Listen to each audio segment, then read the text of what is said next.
अष्टोत्तर सप्तशी श्रीमद्भाई चरणारविंद भक्ति विधान स्वामी श्री प्रभुपाद की अनंत कोटि वैष्णव वृंद की नामाचार्य श्रीदास ठाकुर की प्रेम से कहो श्री कृष्ण चैतन्य प्रभु नित्यानंद श्री अद्वैत गदाधर शिवासदि गौर भक्त श्री श्री राधा कृष्ण गोप गोपीनाथ श्याम कुंड राधा कुंड गिरि गोवर्धन की वृंदावन धाम की नवद्वीप मायापुर धाम की गंगा मई यमुना मई की भक्ति देवी तुलसी हरिनाम संकीर्तन की ग्रंथराज श्रीमद् भागवत गीता की all glories to the Assembly, all glories to the Assembly, all glories to the Assembly, all glories to the divine grace of Prabhupada. Namo Vishnu Padaya Krishna Srimate Bhakti Vedanta Swami Niti Namaste Saraswati Devi Gauravani Nirvishesh Shuddhavad Paschat.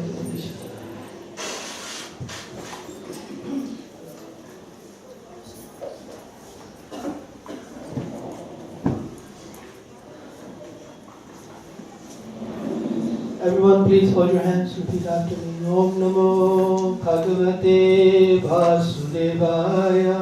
Om Namo Bhagavate Vasudevaya. Om Namo Bhagavate Vasudevaya. Om Namo Bhagavate Vasudevaya. Om Namo Bhagavate Vasudevaya. Om Namo Bhagavate Vasudevaya. Narayanam Namaskritya Naram Chaiva Narottamam Devi Saraswati Vyasam Tato Jayamudhiraye. Thank you very much.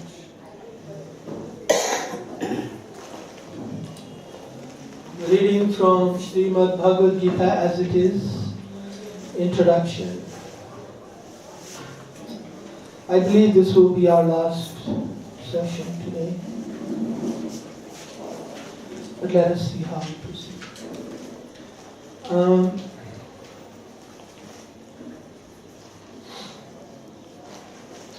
The subject was, towards the end of yesterday, that we have to absorb our mind in thinking of Krishna. We have to absorb our mind and intelligence to think of Krishna. So that subject continues today also. And the subject today covers the point that we must try very hard not to be deviated. Not to be deviated.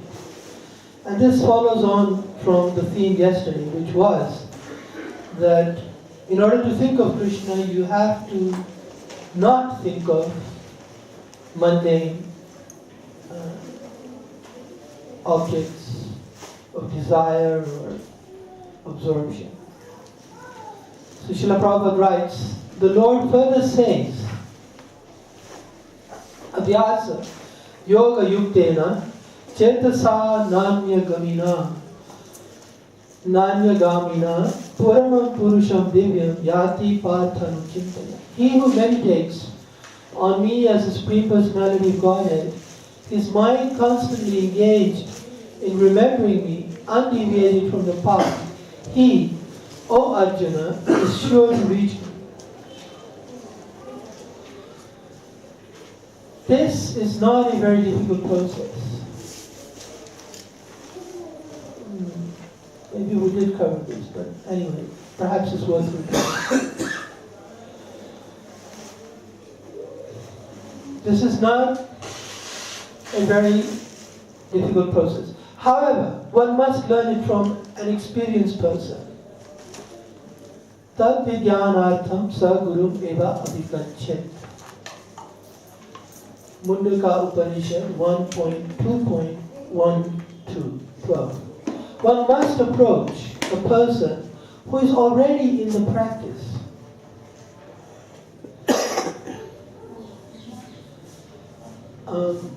Srila Prabhupada did say this in the beginning of the introduction, that one must hear Bhagavad Gita. He said it in the preface, that one must hear Bhagavad Gita from a realized person. So, realized person here is being translated as experienced person as well. A person already in the practice. In other words, he cannot be a hypocrite. He cannot be something else and tell you about Krishna when himself he does not practice the process of Krishna consciousness. Now Srila Prabhupada elaborates on the particular word Anyagamina in the shloka Abhyasa Yoga Yuktena Chetasa na Anyagamina. The mind is always flying to this and that, but one must practice concentrating the mind always on the form of the Supreme Lord, Shri Krishna, or on the sound of His name. The mind is naturally restless, going hither and thither, but it can rest in the sound vibration of Krishna. So I want to spend a little bit just to explain this particular point. The significant point is it requires practice. It does not come without practice. Practice is necessary. And that word was used by the Lord in the verse, abhyasa. Abhyasa means practice, something you do. You cultivate, you do again and again. You don't do it once. So sometimes devotees become disheartened. They think, it's been some months, it's been some years, it's been some decades, I don't feel I'm making progress. The point is this, there's a point to the practice. Practice of itself is not the point. There's a goal to the practice. The goal is that your mind does not wander from the form of Krishna. That's the point. Now you could attain this practice within a day, or it might take many decades. So the object of the exercise is to be able to think of Krishna constantly without the mind going there. Because the mind is going here and there, it means we are not yet perfect in our practice. That's what it means. So, abhyasa yoga yuktena chetasa na anyagamina. Right. But sometimes devotees forget that they have to practice in such a way that they're able to think of Krishna. So you're the best judge of whether you're doing that or not. And if you're not doing it, then you have to rectify your practice.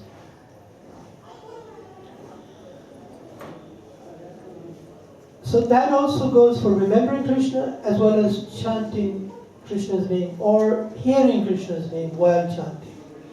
If the mind wanders, then our practice is imperfect.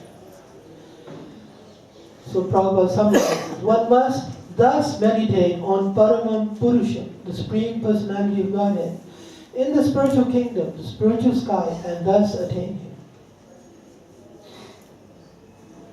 Now, this is coming towards the end, and the end part, the topic is that really this practice is possible by everyone. Nobody is barred from this process. Though there may be disqualifications for doing other things, but not for the practice of Krishna consciousness. Normally, everything other than Krishna consciousness, there is only some people can do and others cannot. But that's not true of the process of Krishna consciousness.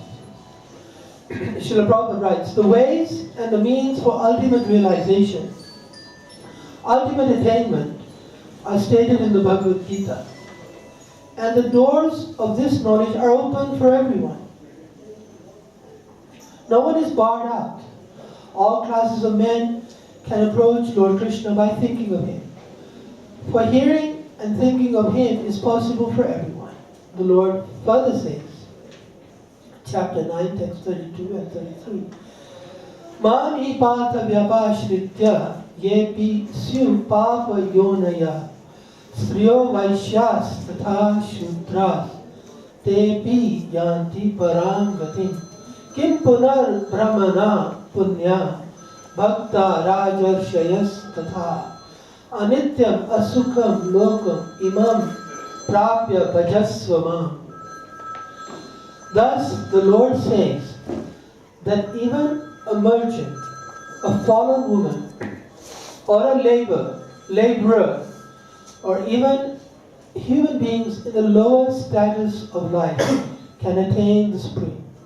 One does not need highly developed intelligence. The point is that anyone who accepts, Prabhupada is going to use two principles. One, the principle of Bhakti Yoga, as enunciated in the Bhagavad Gita, of course. And two, accepts the Supreme Lord as a summum bonum of life, as the highest target, the ultimate goal, can approach the Lord in the spiritual sky. So whilst there is no bar, there are two requirements of everyone. In and of themselves, nobody is barred.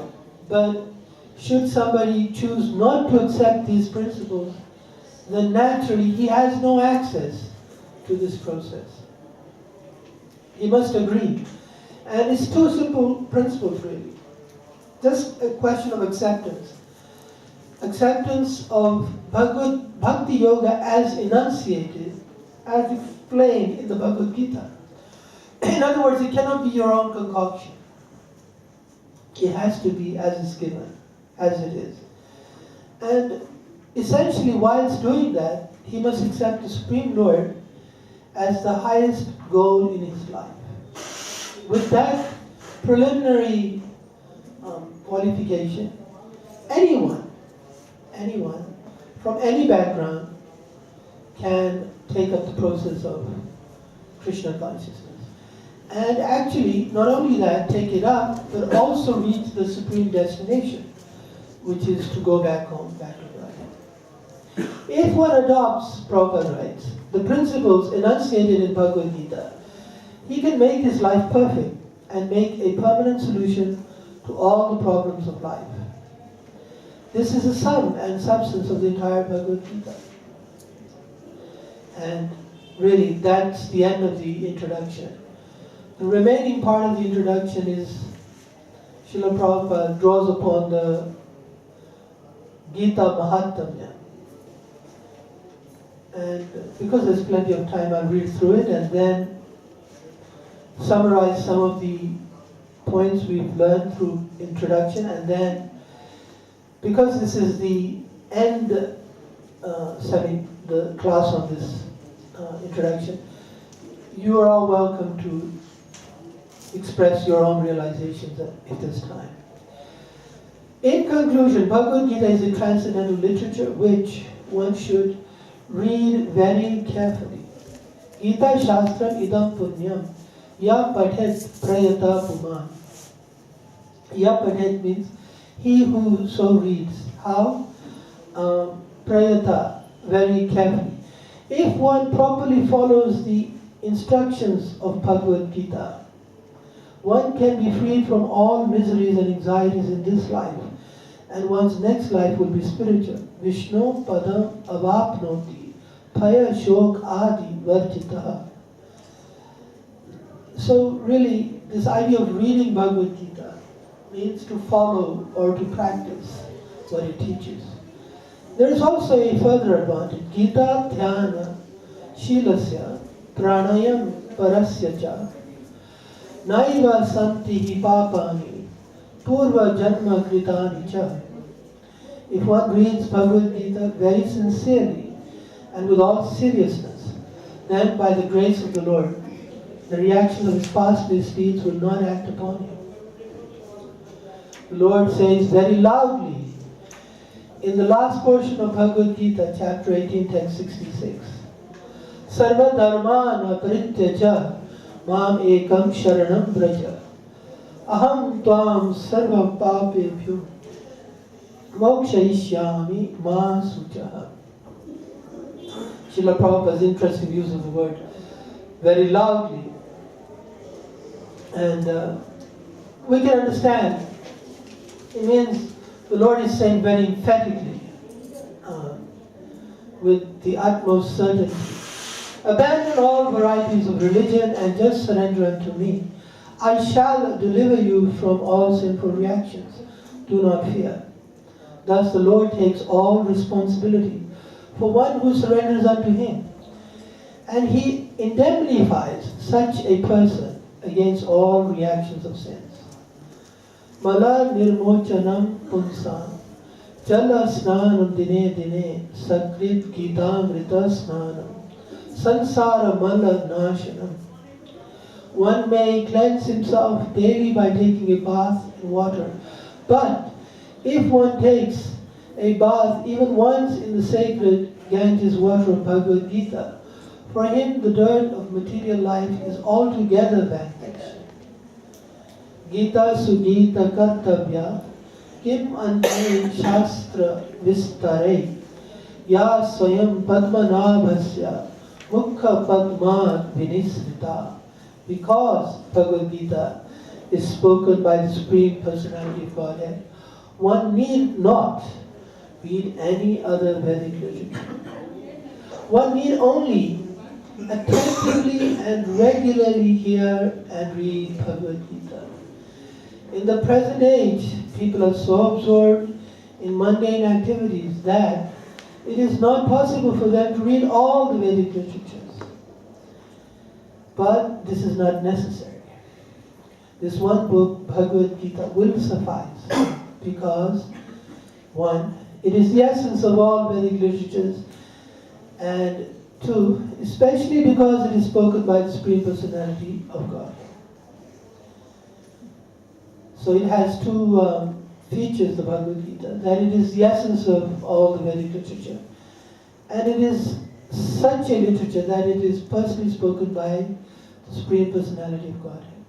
As it is said, Bharatamrita sarvasva Vishnu vaktra vinisritam Gita gangodakam pitva punarjanma navidyate. One who drinks the water of the Ganges attains salvation. So what to speak of one who drinks the nectar of Bhagavad Gita?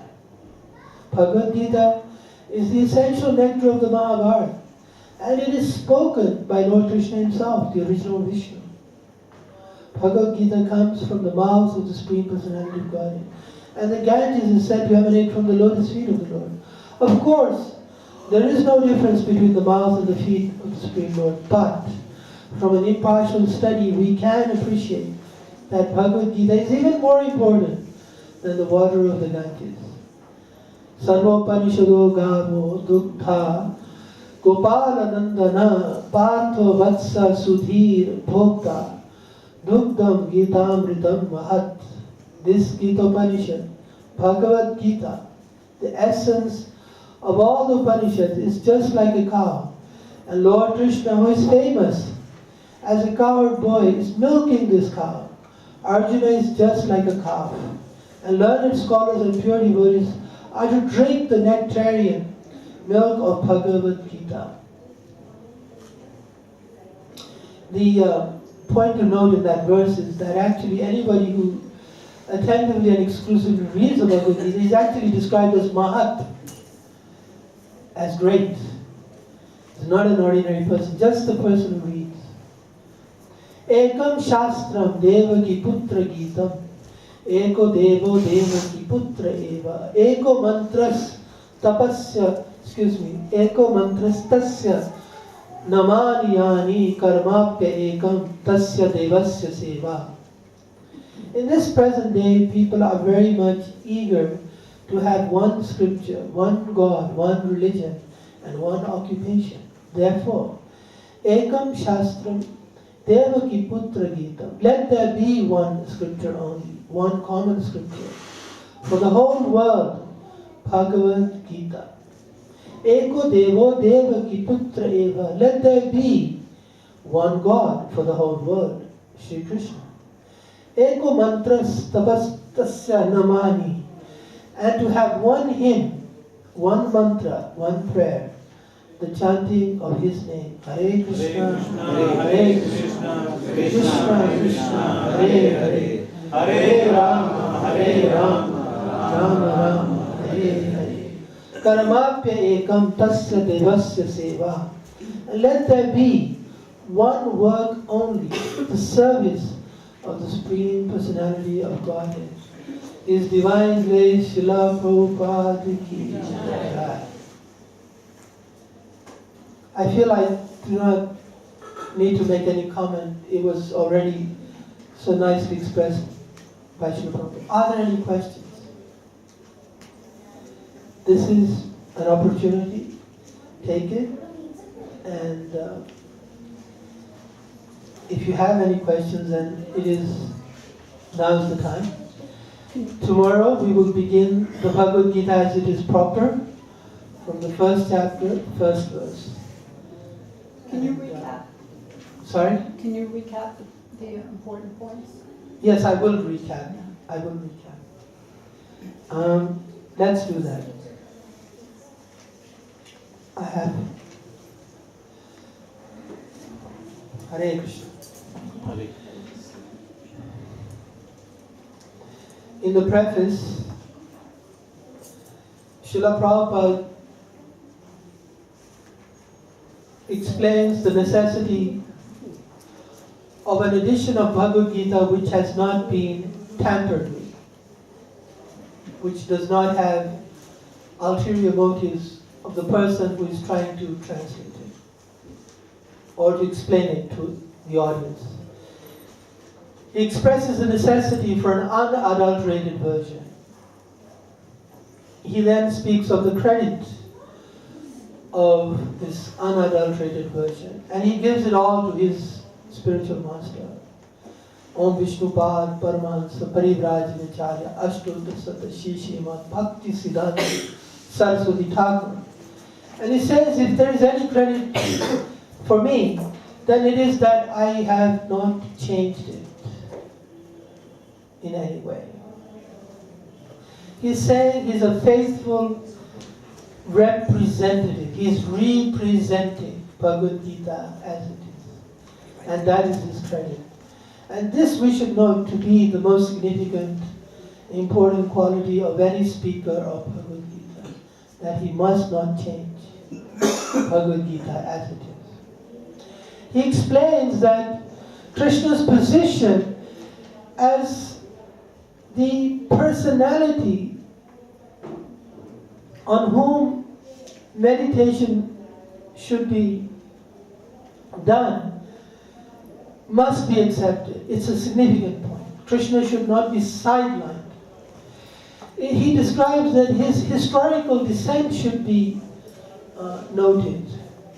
That he spoke this to the sun god millions upon millions of years ago.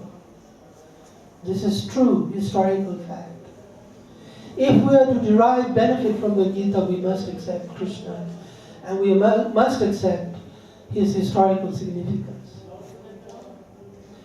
He also expresses that we must understand the will of Krishna.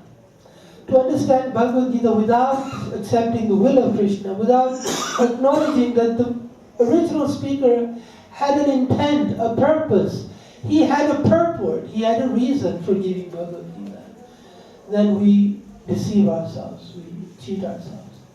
And he says this theme is not being polluted in the Bhagavad Gita as it is. Krishna's will is being represented. And the will of Krishna is to satisfy his senses, not our senses. And that is what is called a pure devotee. This is how Srila Prabhupada expresses it in his preface. Then he goes on in the introduction that there is a spirit to the Bhagavad Gita. The Bhagavad Gita is not something we can pick and choose to suit our ideas. The Bhagavad Gita has a certain spirit by which the Bhagavad Gita is properly understood. It has 4 parts to the spirit. The first is that it has been spoken by the Supreme Personality of God. It has been spoken by a unique personality. He is not another scholar amongst a body of scholars. No. He is the Supreme.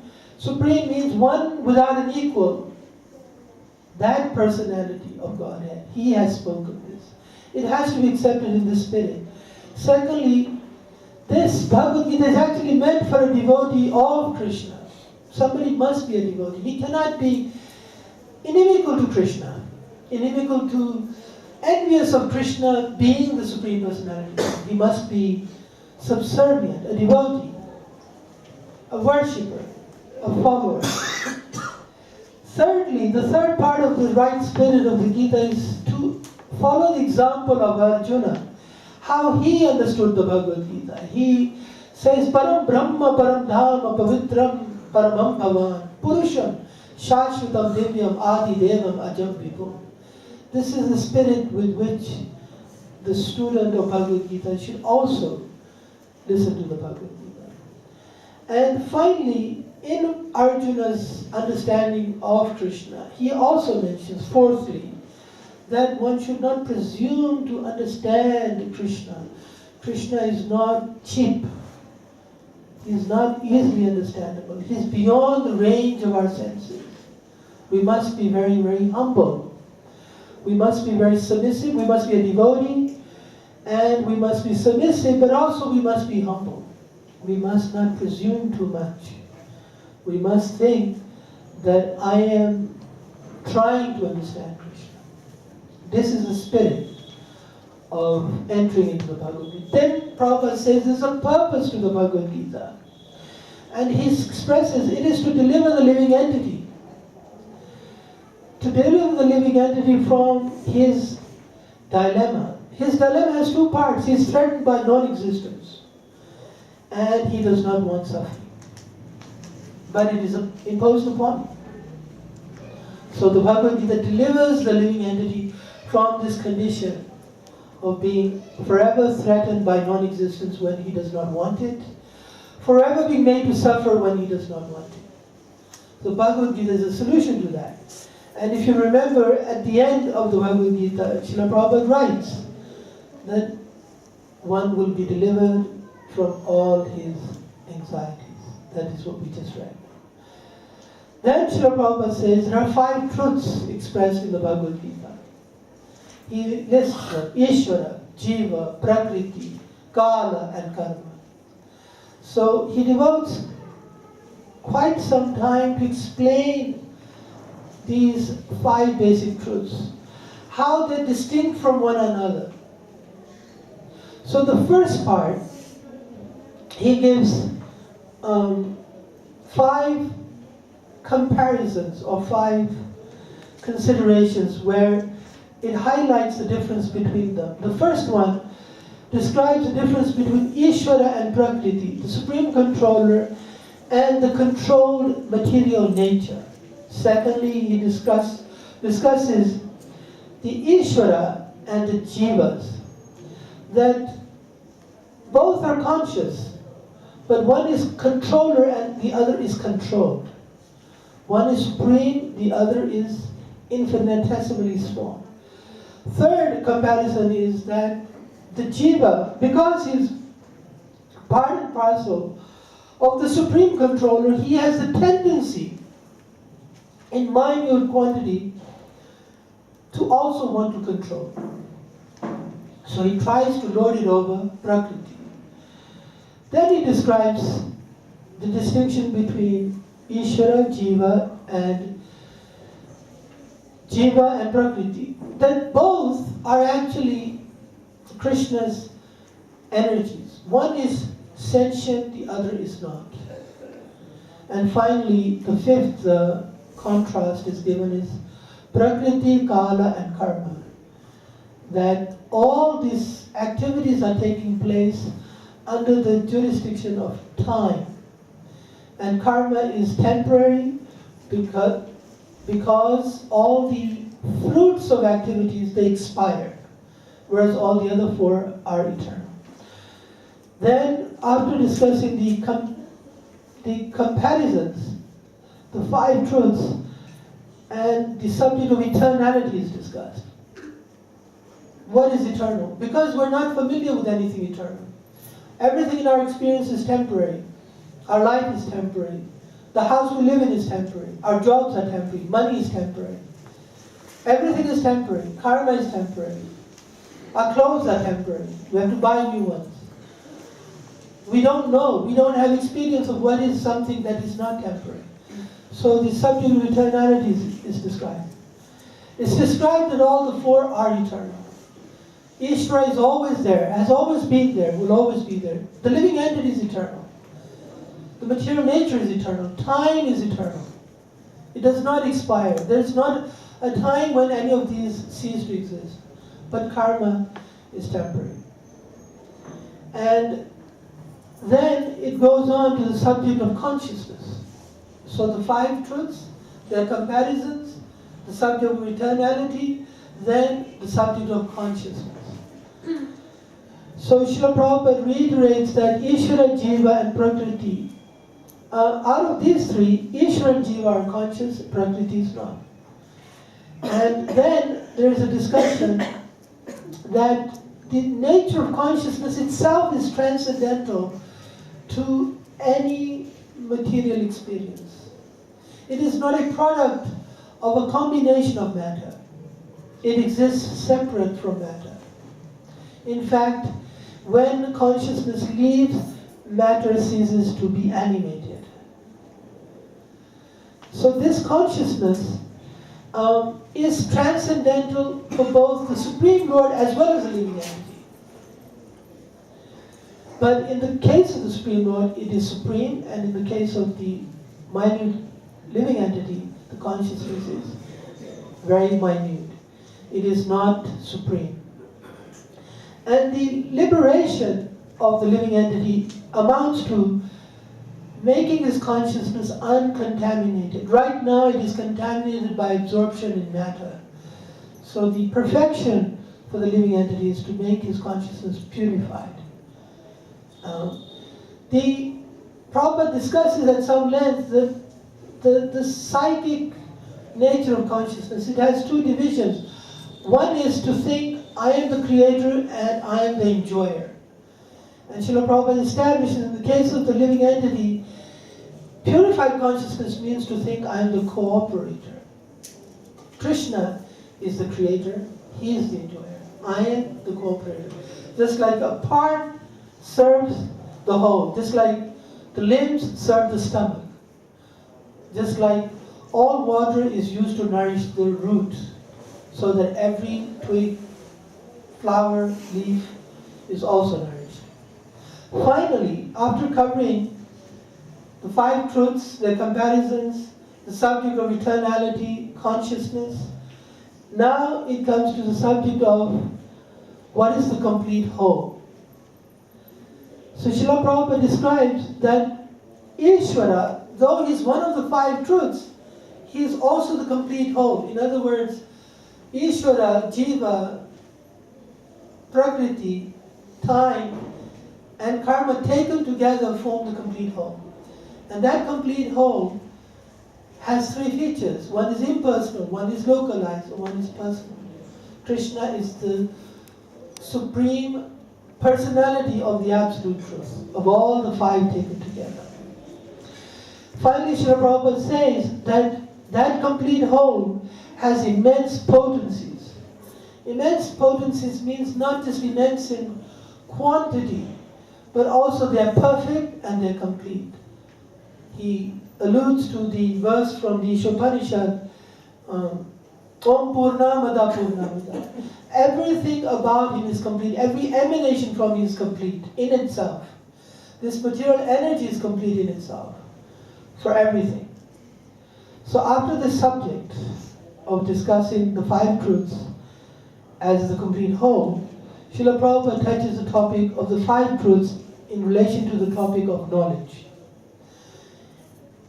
In discussing the subject of knowledge, Srila Prabhupada lays out that Vedic knowledge is distinct from our experience of knowledge, which is in essence speculative and faulty. Vedic knowledge, whereas, is actually infallible. It has no mistake. It has no faults. It has no errors. And Srila Prabhupada is saying that Bhagavad Gita is the essence of this complete Vedic knowledge. And then he goes on to explain that this infallible Bhagavad Gita, unlike research knowledge, is something that is perfect and complete from the beginning, and it is simply handed down by parampara. The original source of this knowledge is Krishna, who is himself infallible, who has no errors, no mistakes. The requirement of this knowledge is to simply receive it as it is and pass it down as it is. So this is called parampara, knowledge given by parampara. And the Gita is the most perfect presentation of all Vedic knowledge. So now I think about this time we're like halfway to the introduction. Then Srila Prabhupada says there are certain implications from all this that has just been discussed about the five truths. The first implication, Prabhupada lists, according to my reckoning, 4 such implications. The first one is that it has to be understood that Krishna is a proprietor and creator of everything, not ourselves. That's the first implication. Second one is that we should accept only those things that are set aside as our quota, and to use them, because we are cooperators, we are not the enjoyers, to use them in service of Krishna for his enjoyment. Third consequence is that we should realize the aim and purpose of our own life, and we should not waste our human life in ignorance. The fourth point is that we should become purified to go back to the spiritual sky. Then he takes the point of discussion to what is the spiritual sky. And the Sanskrit word for spiritual sky is Sanatan Dham, the eternal abode, the eternal sky, which is the destination. And he quotes from the Bhagavad Gita how Bhagavad Gita urges us to go to that abode, from where, once having gone, we do not have to come back. Then he speaks of the Sanatan Dharma, the eternal quality of the eternal living entity, which is that he has a certain quality that is there even if he is an animal, even if he's a bird, even if he's any species of life, that quality is there. And this is mentioned here and then is elaborated later on. So then he also mentions at that point that Krishna is very kind. He comes to revive the eternal quality of the living entity. He either comes himself, he sends his sons, the avatars, or empowered living entities to deliver the fallen conditioned souls. So Srila Prabhupada then expresses more about the subject of eternality. He explains that Sanatana Dharma actually is not sectarian, it is not a religion. It is nothing to do with man-made ideas. It is the eternal occupation of the eternal soul. He expresses Chaitanya Mahaprabhu's view of Sanatana Dharma, that the living entity's eternal function is to serve. And that service is perfected when it's directed to Krishna's devotional service. Prabhupada also mentions that such service should be directed to the Supreme Personality of Godhead, not to the demigods. This discussion of not to the demigods is further elaborated later in the introduction. But first, he devotes some time to explaining the nature of this spiritual abode, the Sanatan Dham, the place from where, once having gone, one does not have to return. One does not again have to suffer in the material world. He explains the general principle of travel, whether it is to a spiritual world or from one body to another, from one planet to another. Yam yam vapi smaran bhavam tejati anta kalevaram tam tam evaiti komtya sada tat bhavata. So he says that the spiritual world is the unmanifest part of Lord's creation, which is not perceivable by someone while they're in the material energy. He goes on to explain that one has to use this life as a preparation for the next life. He should make his life, he should become eligible to enter into a spiritual world with a spiritual body.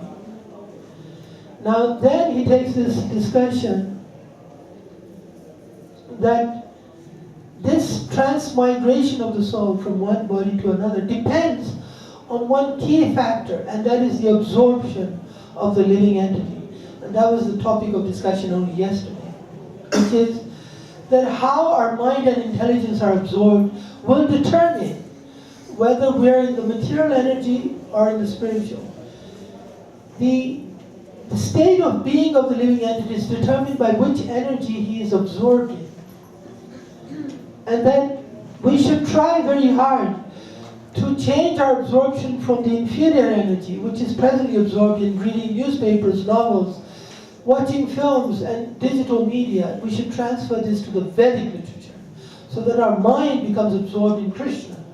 So that at the time of death, you're thinking of Krishna. You can think of Krishna. Mam anusmara yudhyacha. Finally, Srila Prabhupada says that it requires a strong sense of love, just like a paramour. Because we are entangled in the material world, but a person who has a strong sense of love, he will be able to maintain a consciousness of Krishna, even though he's apparently doing mundane activities. So, today, we finished by saying that one must try very hard to do this. He must do so, he must practice it. It is not there, it's not going to come simply by the flick of a switch. And we have to judge whether my mind, my intelligence is genuinely enamored by Krishna. Because right now I'm enamored by money, by green card, by dreams of things yet to come, what I could have been, the regrets of our life. Give it up. Na anyagamina. Don't go anywhere else. Abhyasa yoga yuktanam. Put your mind. So Srila Prabhupada says, this can be attained by anyone. No one is barred. That is the end of the entire introduction. So, are there any questions? There's a mic, and don't be shy.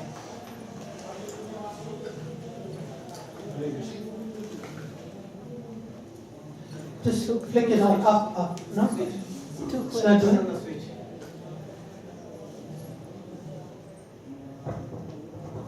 Hare Krishna.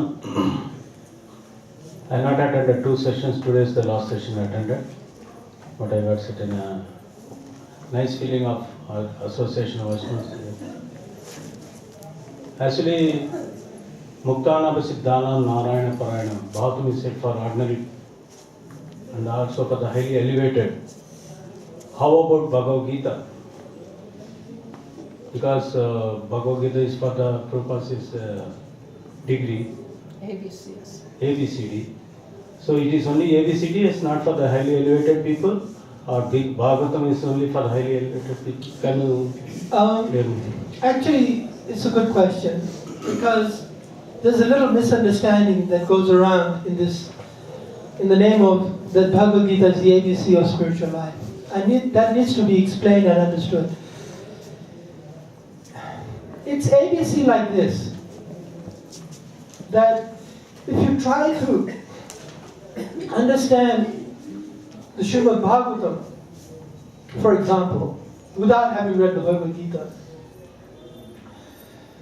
a person will get confused. He thinks it's a mundane literature that favors certain people. He will not understand that it is transcendental. It's talking about the soul, not the body. By saying the Bhagavad Gita is the ABC of spiritual life, it means that if you have that understanding and then you read the Srimad Bhagavatam, you will properly, rightly understand it. What it does not mean is that it is easy or that it is for the neophyte. It means it's very foundational. In other words, it's very necessary. It's playing a very key role in spiritual life. If you leave out the Bhagavad Gita, your spiritual life, more likely than not, is on a very insecure footing. You're more likely than not to become a prakrita sahajiya, a person who will have a mundane idea of spiritual life.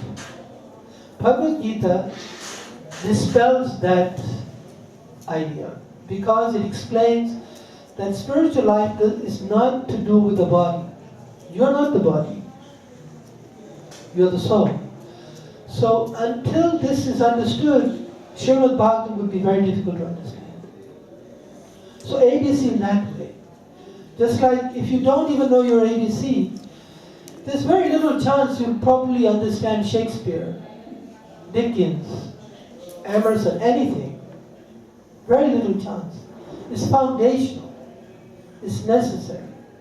In fact, the more correct your understanding of the ABCs, the better your chance of understanding all the things that depend upon it. So, it's actually not something to be dismissed. And I'll give one last evidence.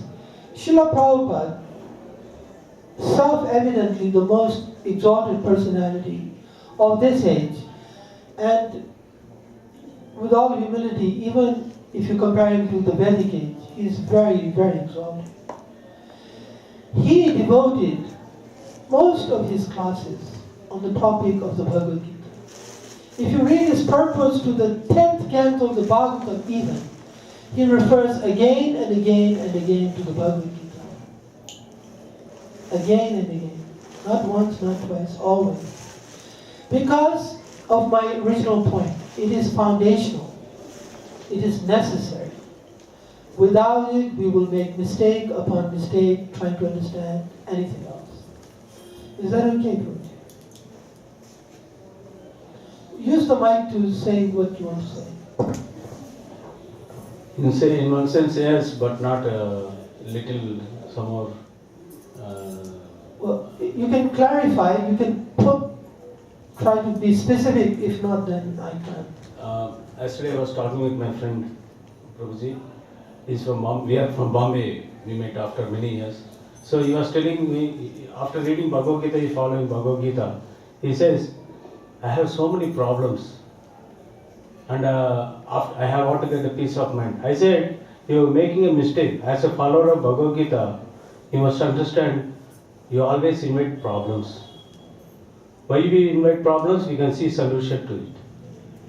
Like Prabhupada, like if you see Arjuna, Krishna gave Bhagavad Gita knowledge to Arjuna in the battlefield of Kurukshetra, not in his 5-star facility palace, sitting in a very spaciously talking and gossiping or something. I'm a little lost about your point though. So what I'm trying to say here is that Krishna make it to put us in a difficult situation to realize it.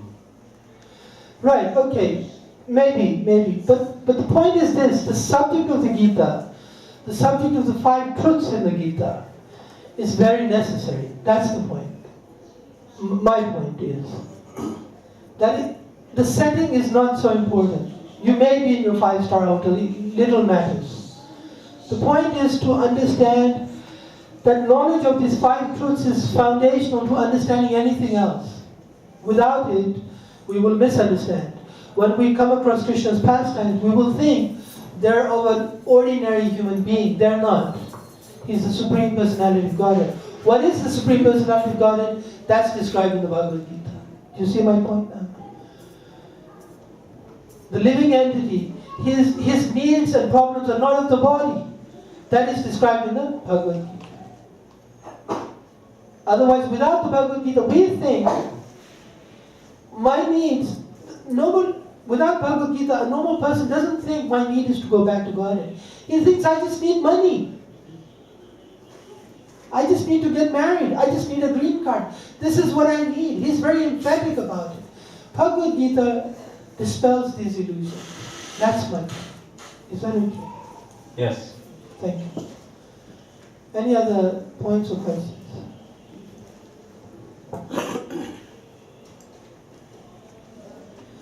Okay, maybe this is the time to ask, is there anybody brave enough to say, what do they remember from this 10-day course we had on the Bhagavad Gita?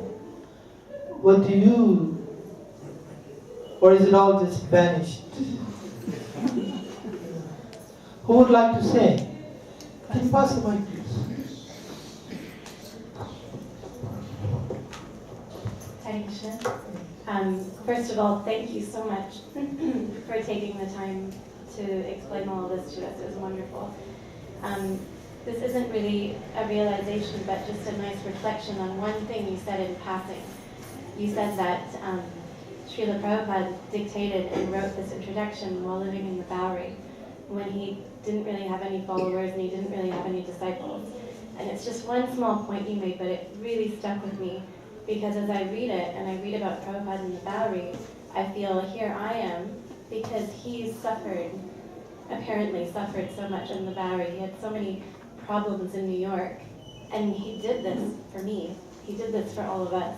And here we are some 45 years later, studying this scripture in his house in Sri Vrindavan Dham, because he had to go through living with that character, David Allen, in that Bowery loft, and because he had to run out and one day be homeless while he was dictating this introduction for us to be here and study, and it's still relevant, and it will always be relevant, and it will continue to be studied for 10,000 years. So just one little point that you made in passing really, really affected me. So thank you.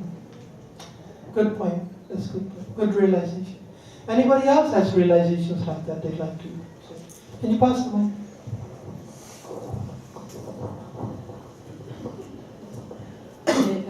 Yeah, again, thank you very much. There was another point that struck me. At one point you said that we're studying this Bhagavad Gita not so that we remember it, but I think you said something so that we change our consciousness. Yes. And and I really like the way you've presented it, so that I can understand that the introduction is all about telling us how to approach the Bhagavad Gita and what our goal that we're going to get out of it. Because I've read it before and it's very nice, but I hadn't realized that it so clearly told us. Thank you.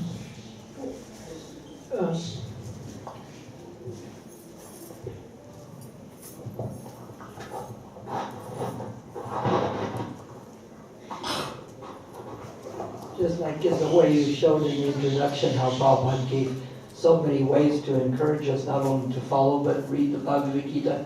The interesting you find is all throughout the Bhagavatam, Prabhupada ties things from Bhagavad Gita to that to give you the same point, which also would make the serious student want to find out what this Bhagavad Gita is.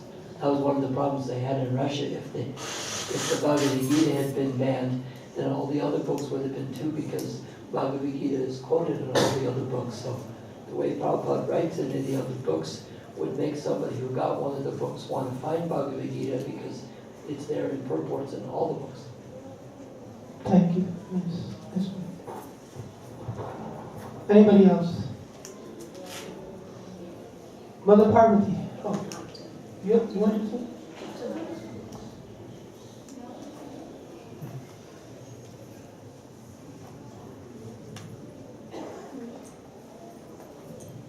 Hi, Krishna. Thank you very much, Prabhuji. This was a technically very good class, as well as, of course, the subject was very interesting and you made it extremely mind easy. I especially appreciated the fact that before we started the class, you insisted and you treated all of us as students, asking us to hold our hand, because sometimes we tend not to do that. And so that puts us already in a prayerful mood, and not that it's a very casual class. And also the fact that you did a recap before we started the class, so that kind of helped us. Even if we did read and come back, it helped us, cope with the class. What I recall is I knew about the 5 truths, but what was very good was the relationship between all of them, and also the fact that consciousness is not dependent, and it's not something which is dependent on anything, and the fact that Prabhupada's introducing us to Chaitanya Mahaprabhu and the movement. So that's something which was new for me, and I really appreciated that. Very nice. Thank you. Anybody else? Any of the gentlemen? Very silent.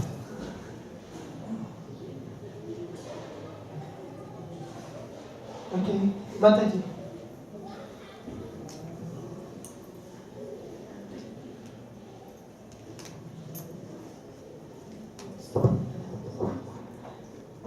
Thank you very much for taking all these days and enlivening us by the simple truths which you brought out. I myself have read the Bhagavad Gita at least more than a dozen times, mainly just doing this classes, but also before. And by breaking it down into such simple points, which are so obvious, but were so neglected by casual reading of the previous times, because actually I didn't have as much of an aim to understand some of these things, neither was I as thoughtful or reflective about it. I was just hoping just to get through it. I think that's how I was reading in general, until I take a VHIE course where it's systematic, and then I seem to have more of a purpose. So this class has given us a purpose, an aim of what the Bhagavad Gita is about, an aim of what our life should be about, an aim that Srila Prabhupada wanted us to have. And for that I'm very grateful, because otherwise I would never have understood all these things accidentally. Because it takes, as it explained, one must understand and practice with an expert practitioner. And this is what Prabhupada set up the temples for, so we would have association with expert practitioners. Thank you very much. Thank you all very much for coming. That ends the seminar.